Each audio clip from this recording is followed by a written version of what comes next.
Rotary International was founded in 1905. It was the first service club in the United States and currently has 1,200,000 members in 34,000 clubs. It is active in more than 200 countries. The motto of Rotary is service above self. Afghanistan is located in Central Asia, surrounded primarily by Turkmenistan, Tajikistan, Pakistan, and Iran. Throughout the centuries, the country has survived many ruling governments.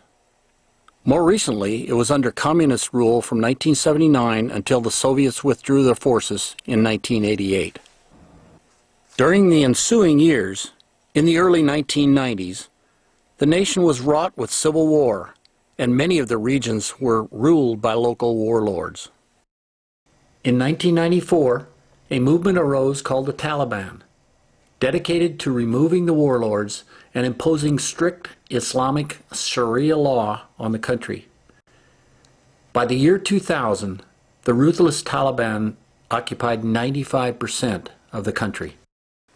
Among the severe restrictions imposed by the Taliban was a refusal to allow girls and women to vote, be seen in public, and to seek education of any kind. Following the events in America on September 11, 2001, international coalition forces entered Afghanistan to oust the country of Al-Qaeda and Taliban terrorist training personnel and staging ground. Hundreds of thousands of refugees left the country and settled in temporary, incredibly Spartan tent camps in surrounding nations such as Pakistan. Moved by the vision of these horrible conditions on TV, Iranian immigrant Fary Moini, a trained nurse and a member of the La Jolla Golden Triangle Rotary Club in La Jolla, California, with the assistance of fellow Rotarian and past District Governor Steve Brown, spent 2 months assisting the refugees in northwestern Pakistan as a Rotary volunteer. Upon her return to the U.S., she divulged the fact that no schools would be awaiting the girls as they returned to Afghanistan. She suggested that the La Jolla Golden Triangle Rotary Club build a school for girls in Jalalabad. As unlikely as that may sound, a national broadcast of NBC Nightly News with Brian Williams showcased the accomplishment. It was seen by nearly 12 million viewers nationwide. Making a Difference, brought to you by Chevrolet, an American Revolution. On Friday nights around here, we highlight one person who is truly making a difference in society. Tonight, she lives here in America but devotes her time, energy, and attention to a faraway place, and in her own way, she is helping to change the face of America half a world away. Her story tonight from NBC's Jim Maceda in Afghanistan. 2 years ago, there were just a couple of tents here in the Jalalabad desert. Now, the La Jolla Rotary Club School is a red brick building with 2,000 students. Thanks to Fary Moini, a tiny Iranian-American with a big heart, the kids call Mama Fary. She's like our mother because she cares so much for us, says this girl. Continue your education. It's very, very important. Fary became a U.S. citizen 20 years ago, settling in San Diego. But it was the war in Afghanistan that changed her life. As a Rotary Club volunteer, she saw illiteracy and neglect firsthand inside Afghan refugee camps in Pakistan. The whole idea came to my mind that I have to help these people. That idea, giving Afghan boys and girls who were banned from school by the Taliban a new life through learning. Back in San Diego, fellow Rotarians reacted like architect Rick Clark. And she said, "Is there any way that we can build a school in Afghanistan?" We just sort of rolled our eyes. It's a teamwork. But inspired, some say bruised, by Fary's sheer will, Clark drew up the plans. Others helped raise $250,000 in funds.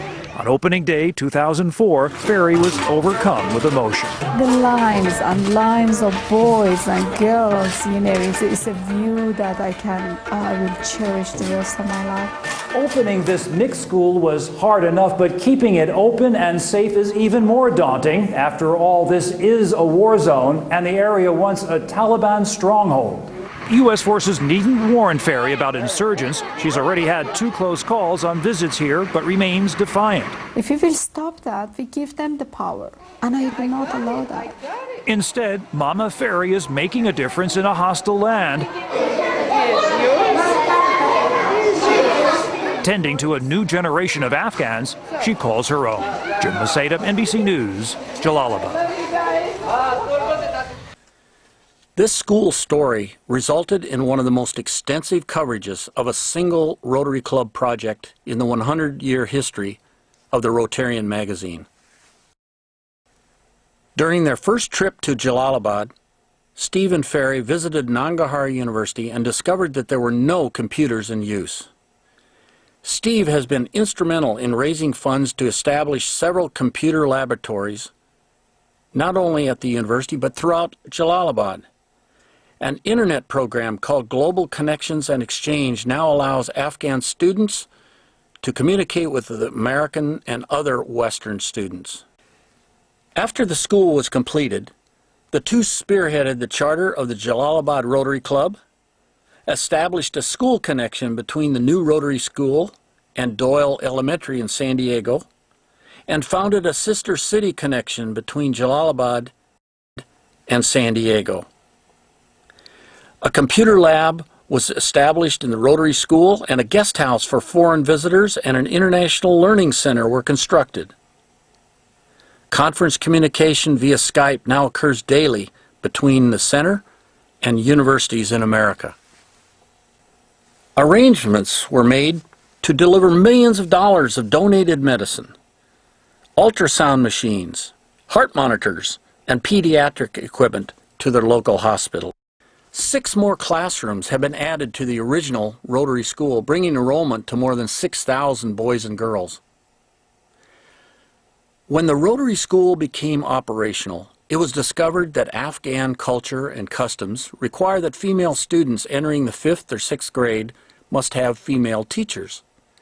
For obvious reasons, female teachers were rare. The Education Department at Nangarhar University had minimal dormitory facilities for girls studying to become teachers. A new dormitory for up to 72 female students was designed and constructed near the university. It is equipped with dorm and study rooms, a kitchen, dining hall, and computer laboratory. The irony of furniture and computer desk delivery was very interesting. To accommodate larger groups for lectures, videos, and computer training at Nangarhar University, a 6,000 square foot auditorium and classroom building was designed in San Diego and constructed at the university. It contains computer laboratories, and through the generosity of Smart Technology Company and the assistance of San Diego educator Mark Morgan, state-of-the-art smart boards have been installed. This advanced technology is used in training programs such as English as a Second Language and classroom Skype calls with universities in the U.S.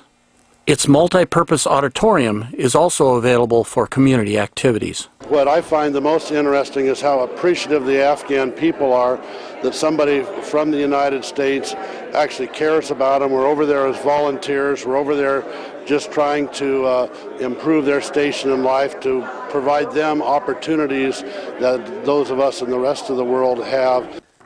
From contacts made by Steve, Fary, and others, millions of dollars have been raised through grants, foundations, and private donations to allow these programs to be realized. Future projects include a bridge over the Kabul River connecting to remote villages, a Teen Teach program, a series of Teach Dialogue conferences, continued development of an English as a Second Language program at the university, and many, many more. And the famous anthropologist Margaret Mead stated, "Never doubt that a small group of committed people can change the world. Indeed, it is the only thing that ever has.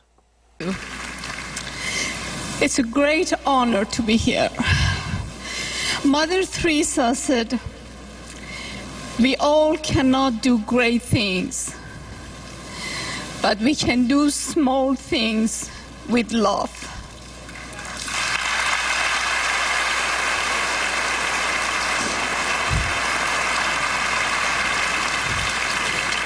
I belong to a great organization, Rotary International, and with their encouragement, with their support, I was able to do the small things with love. The reward, when a mother hugs you, when a child smiles at you, that's the best reward you can get. Thank you.